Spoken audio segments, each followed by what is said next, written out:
بسم اللہ الرحمن الرحیم۔ السلام علیکم ورحمۃ اللہ وبرکاتہ۔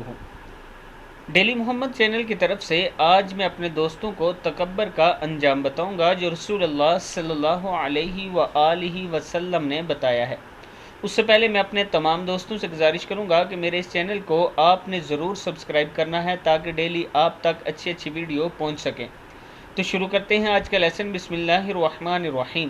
حضرت عبداللہ بن مسعود رضی اللہ تعالیٰ عنہ بیان کرتے ہیں کہ نبی اکرم صلی اللہ علیہ وآلہ وسلم نے فرمایا، جس کے دل میں ذرہ برابر بھی تکبر ہو وہ جنت میں داخل نہیں ہوگا۔ ایک شخص کہنے لگا، مرد پسند کرتا ہے کہ اس کا لباس اچھا ہو اور اس کا جوتا اچھا ہو، تو رسول اللہ صلی اللہ علیہ وآلہ وسلم نے فرمایا، یقیناً اللہ تعالیٰ جمیل اور خوبصورتی اور جمال کو پسند فرماتے ہیں۔ تکبر حق کا انکار اور لوگوں کو حقیر جاننا ہے۔ صحیح مسلم میں یہ ہے کہ اچھے کپڑے پہننا، اچھی جوتی پہننا یہ تکبر نہیں ہے، بلکہ تکبر یہ ہے کہ دوسروں کو حقیر جانا جائے اور دوسروں